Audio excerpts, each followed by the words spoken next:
Les dossiers de ce journal nous mènent à l'Assemblée provinciale de Kinshasa où les députés membres de l'Union sacrée de la nation dénoncent les entraves faites au bon fonctionnement de leur institution par Godin Poyi qui s'est illustré dans le dépôt des plaintes contre certains membres de cet organe.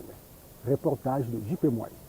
Tout commence ici, le jour où ils sont tous venus faire l'état de la situation préoccupante qui prévaut à l'Assemblée provinciale de Kinshasa auprès du président du Sénat et leader de l'Union sacrée, Modeste Bahati Lukwebo, dont le Sénat est l'émanation des provinces, mal digérée par Godin Poyi, comme si cette démarche auprès des hautes autorités du pays était une simple accusation, soit une diffamation comme l'a affirmé son avocat lors du dépôt de la plainte contre le député Magloire Kabemba. Et la goutte qui a fait déborder le vase est la dernière rencontre de ces élus de Kinshasa avec le ministre de l'Intérieur auprès de qui ils ont remis un mémo dans lequel ils dénoncent toutes les entraves faites au bon fonctionnement de l'institution dont il est membre. Entre autres, la suspension unilatérale et illégale de la session de plénière sous les faux motifs des mesures sanitaires liées à la propagation de la COVID-19 alors que le Sénat et l'Assemblée nationale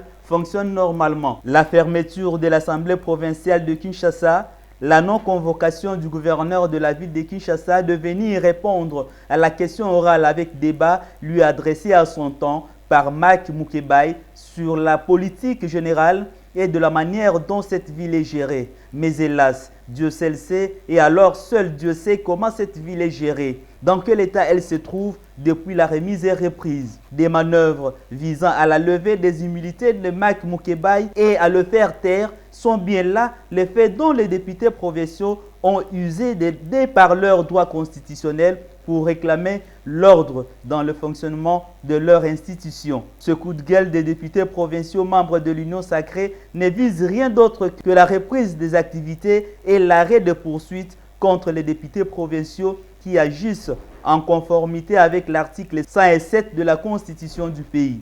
Le député Magloire Kabemba n'a pas agi en tant qu'individu, il a pris parole au nom de ce père comme porte-parole de la délégation dont le mémo a été déposé au bureau de l'Assemblée provinciale de Kinshasa. D'où vient alors cet acharnement de la part du président Godin Poyi vis-à-vis de certains membres de son institution qui sont critiques envers lui? Sinon, comment comprendre qu'un chef d'une institution puisse déposer plainte contre l'un de ses membres sans user de la procédure interne?